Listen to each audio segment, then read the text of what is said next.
Halo guys, jumpa lagi dengan Sukmakun dan hari ini kembali kita akan unboxing sebuah paket yang baru saja saya beli dari Toko Ijo.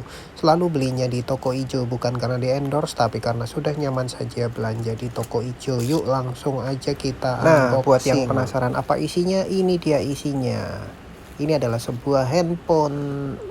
Maaf, ini bukan flagship. Ini kalau boleh saya bilang mid range tahun 2019 dari Google. Ya, ketika itu Google berusaha membuat sebuah handphone mid range yang harganya bisa lebih terjangkau untuk banyak orang dibandingkan versi flagshipnya yaitu Google Pixel 3 ataupun 3 XL. Maka di tahun itu terciptalah Pixel 3a XL yang memang pakai prosesornya masih Snapdragon 670. Tetapi banyak faktor yang tetap dipertahankan sehingga si Google Pixel 3a XL ini bisa memberikan experience yang sama dengan versi flagshipnya.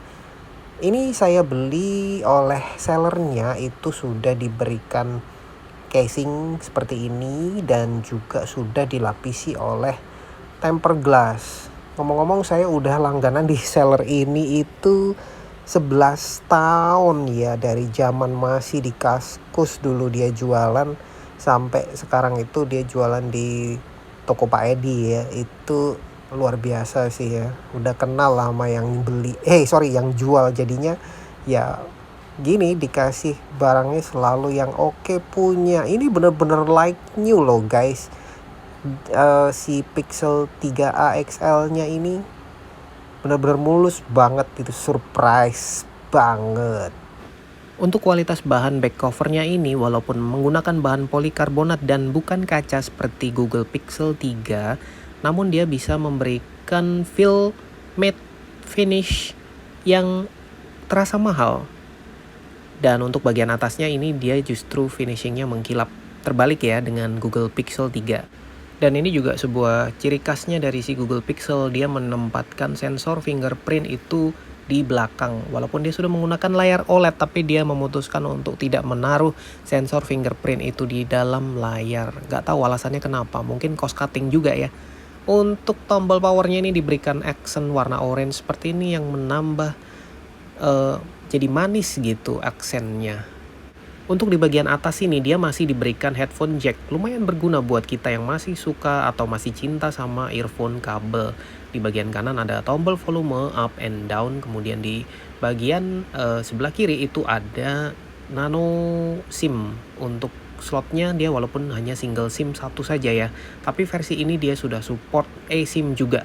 Kemudian untuk speakernya itu dia di bagian atas dan di bagian bawah sini ada satu, jadi dia dual stereo speaker walaupun satunya ngadep ke depan dan satunya ngadep ke bawah. Untuk urusan form factor, si Google Pixel 3a XL ini sudah menggunakan format 18:9. Ini sudah cukup modern jika dibandingkan seri Pixel sebelumnya seperti Pixel 2 dan Pixel 2 XL yang masih 16:9. Ya, hal ini efeknya tentu saja akan cukup enak buat kita kalau nonton konten-konten masa kini yang sudah banyak disajikan dalam format 18:9, dan juga ini lebih rasanya future proof aja kalau mau dipakai lama. Untuk kualitas kameranya, si Google Pixel 3a XL ini masih memang menggunakan hanya single lens saja, tetapi dia lensanya itu sudah wide, jadi cukup bisa mengakomodir buat kita yang mau mengambil foto atau video dalam format wide. Dan dia juga sudah support perekaman sampai dengan 4K 30 fps. Sedangkan untuk perekaman Full HD-nya dia support untuk 30, 60 dan 120 fps. Dan hasilnya kita nggak perlu mempertanyakan lagi ya, si Google Pixel itu terkenal dengan kualitas foto yang bagus dan untuk videonya itu juga sudah cukup stabil. Kalau dibandingkan dengan Android di kelas harga yang sama, kalau menurut saya si Google Pixel 3a XL ini masih di atas rata-rata Android di harga yang sama kualitasnya. Untuk kualitas layar panel OLED-nya ini sendiri sudah cukup baik. Brightness-nya saya rasa cukup untuk bisa digunakan di bawah sinar matahari yang cukup terang, itu dia masih bisa mengakomodir.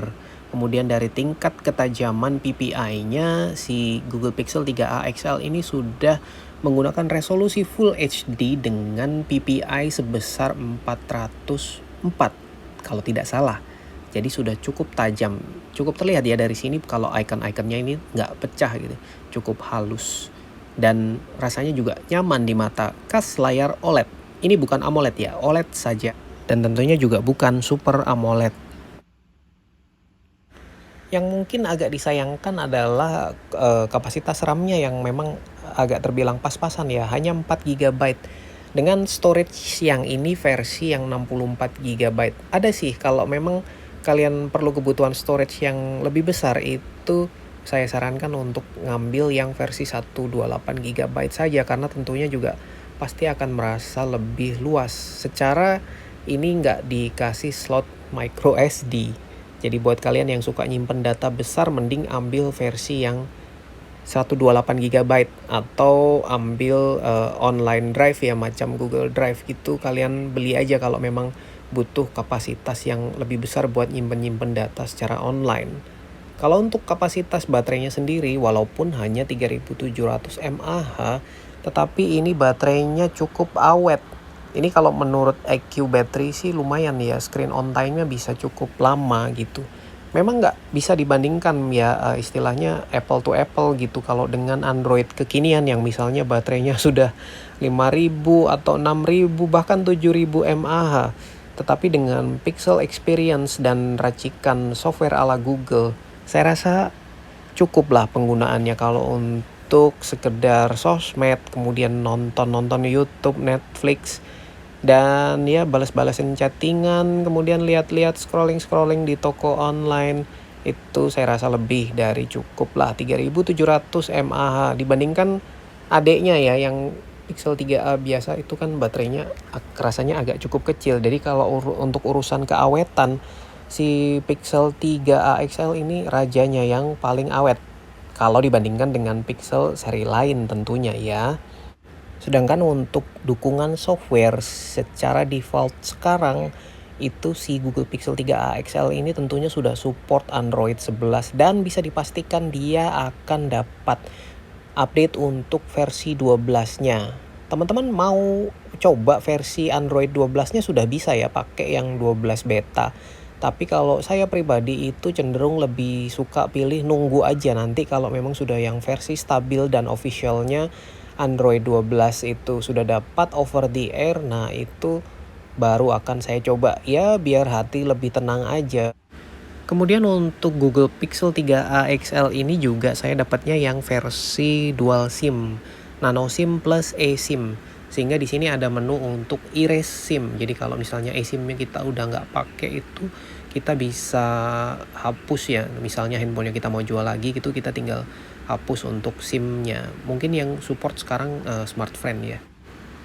Dan juga ini untuk emailnya itu dijamin aman sih, bebas blokir ya. Kalau untuk masalah kelengkapan ini kita dapatnya ada buku-buku manualnya, leafletnya, kemudian ada stiker. Ya, ini ada stiker tim Pixel. Ini lumayan sih ya buat ditempel-tempel gitu. Terserah mau ditempel di mana, mau tempel di PC, di mobil, di motor, biar kelihatan gitu. Wah, Google Pixel user tim Pixel. Kemudian kita juga dapat charger, kemudian kabel datanya itu kita dapat yang original bawaan, bukan yang OEM atau bukan yang KW. Oh ya, katanya kalau mau ngetes Google Pixel itu charger sama kabel datanya bawaannya itu asli apa enggak, katanya sih bisa ditimbang ya. Gosipnya kalau yang chargerannya itu ditimbang beratnya, entah chargernya apa kabelnya gitu, katanya beratnya itu pasti 28 gram. Nggak tahu sih, cuman kalau dilihat secara fisik, kalau saya bandingkan sama Google Pixel saya sebelumnya yang Pixel 2 biasa itu, ini udah pasti ori sih. Kelihatan kok.